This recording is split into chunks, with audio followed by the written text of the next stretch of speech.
भोजपुर में एक समान मुआवजे की लड़ाई में राकेश टिकैत की हुंकार। भोजपुर में एक समान मुआवजे की लड़ाई में राकेश टिकैत की हुंकार। दिल्ली मेरठ एक्सप्रेस हाईवे की भूमि अधिग्रहण से प्रभावित 26 गांव के एक समान मुआवजे हेतु भोजपुर में एक महापंचायत का आयोजन किया गया। मुख्य अतिथि भारतीय किसान यूनियन राष्ट्रीय प्रवक्ता चौधरी राकेश टिकैत जी ने यहां की समस्याएं सुनते हुए एनएचआई और भारत सरकार को एक समान मुआवजा देने के लिए ललकारा है। इनका कहना है कि एक समान मुआवजा लेकर ही उठेंगे, यदि एक पैसा इधर से उधर हुआ तो लड़ाई जारी रहेगा। अब किसानों की मांग है कि सभी 26 गांव की भूमि अधिग्रहण का एक समान मुआवजा दिया जाए। मोदी नगर से मोदीनपुर रोड तक सर्विस दी जाए। यहां पंचायत में देखने को मिला है कि भारत की कृषि और किसान के खिलाफ लाए गए तीनों बिलों के संबंध में भी कमर कसकर किसान खड़े हो गए हैं। हथियार में इस्तेमाल करा तो ये देश की आजादी की लड़ाई जब लड़ी गई और जब जीत हुई 90 वर्ष लगे थे उसमें। आज ये जातियों में बांटना चाहते हैं।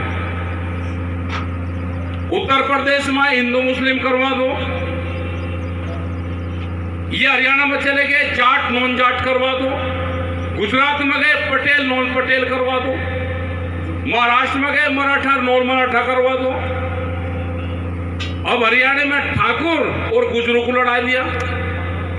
ये तो लड़ाई भिड़ाई वाले लोग हैं भाई, इनसे पंडा छुटा लो, इन्हें सुतिया लो और इनका कोई इलाज अब रहा नहीं। ठीक है, इनको गाय का गोबर बहुत पसंद है, घर में को लिपाई करो उसकी। हाँ, गाय देसी गाय का गोबर बड़ा वो है, पसंद है वो, इनको लिपाई करो और ठीक रहता है। समझिए नहीं समझे? स्वर्ण समाज की विसंगतियों को दूर करेगा भारतीय स्वर्ण समाज। स्वर्ण समाज की विसंगतियों को दूर करने के लिए भारतीय स्वर्ण संघ ने बैठक किया। इस बैठक में स्वर्ण समाज में उत्पन्न विसंगतियों को लेकर चर्चा की गई। बैठक में स्वर्ण समाज की विसंगतियों को दूर करने के लिए संघ के पदाधिकारियों के साथ संघ के संयोजक बब्बन सिंह ने वृहद चर्चा किया। प्रदेश संरक्षक श्री बब्बन सिंह ने कहा कि स्वर्ण समाज की जिस तरह से अनदेखी की जा रही है, चाहे आरक्षण का मामला हो, सरकार सिर्फ अन्य जाति को ही आरक्षण। मंचासीन सभी पदाधिकारी गणों का हम भारतीय स्वर्ण संघ की तरफ से हार्दिक स्वागत एवं अभिनंदन करते हैं। हमारे सम्मुख जो लोग आए हुए हैं इस कार्यक्रम में, उन्हें हम भारतीय स्वर्ण संघ की तरफ से बहुत बहुत धन्यवाद देते हैं। सर्वप्रथम हमारे भारतीय स्वर्ण संघ ने, जो एक बहुत बड़ा संगठन है, इसका किसी पार्टी से कोई राजनीतिक उद्देश्य नहीं है। हमारा संगठन जो बनाया गया है, इसका उद्देश्य ये है कि हमें आरक्षण का विरोध करना है। सर्वप्रथम हम आप लोगों को बता दें कि भारतीय स्वर्ण संघ ने आज का दिन जो 8 अगस्त है उसे ब्लैक डे यानी काला दिवस के रूप में मनाने का संकल्प लिया। ऐसा इसलिए है कि 8 अगस्त 1989 को तत्कालीन प्रधानमंत्री हमारे यहां हुआ करते थे स्वर्गीय विश्वनाथ प्रताप जी।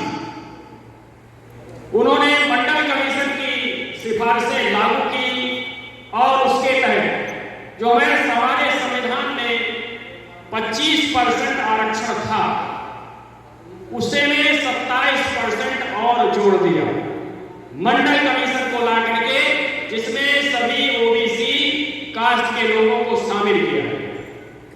तो वो दिन हमारे संविधान के या भारत के इतिहास में बहुत ही काला दिन था और जिस दिन से लागू हुआ था उस दिन से हमारे सैकड़ों हजारों नौयुवक आत्मदाह कर गए।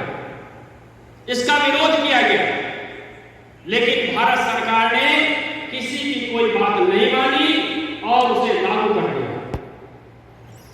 तो उसी परिप्रेक्ष्य में हमारे भारतीय स्वर्ण संघ ने निश्चय किया कि हम हर वर्ष 8 अगस्त को काला दिवस भारत में मनाएंगे, गांव-गांव जाएंगे, शहरों में जाएंगे, प्रदेशों में जाएंगे और पूरे देश में इसकी अलग जगाएंगे। अभी तो हम लोगों ने 2 दिन का मौन रखा, वो सिर्फ जो हमारे भाई लोग जो आत्मदाह करके चले गए थे उनकी आत्मा को शांति देने के लिए, यानी सच्ची श्रद्धांजलि देने के लिए हम लोगों ने ये मौन व्रत किया।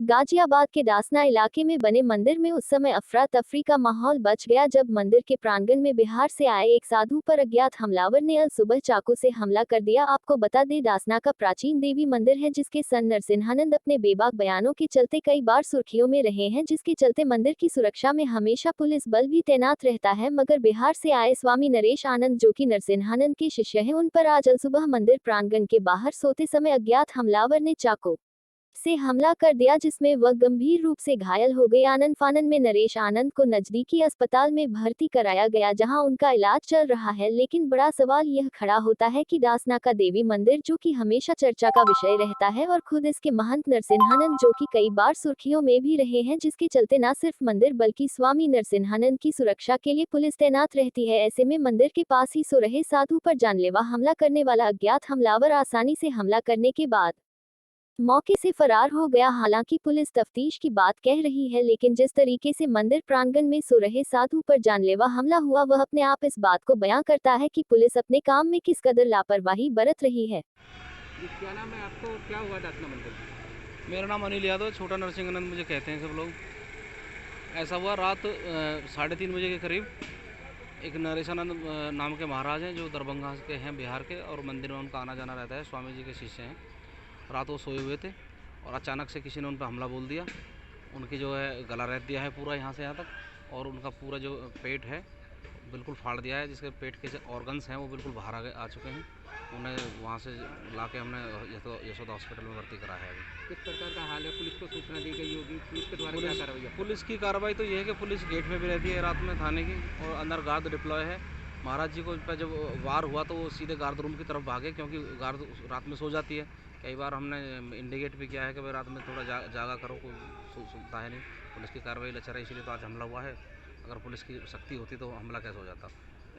किसी पर कोई शक, कोई अभी अब तक कोई तहरीर वगैरह दी गई आपको? तहरीर अब देंगे। अब असल में स्वामी जी का ऑपरेशन चल रहा है, और शक की सीधी बात है, ये इस्लामिक जिहादी हैं जो कई बार जो है आत्मघाती हैं। ये कई बार मंदिर में आ चुके हैं और ये स्वामी जी को निशाना बनाए हुए हैं, नरसिंहानंद जी को, लेकिन वो बार बार फेल हो जाते हैं। रात भी यही हुआ, वो नरसिंहानंद जी को जो है निशाना बनाकर आए थे, लेकिन उनके ना मिलने पर स्वामी जी पर उन्होंने वार कर दिया। तो कैसा हाल है स्वामी जी का? बहुत क्रिटिकल हैं, ऑपरेशन चल रहा है।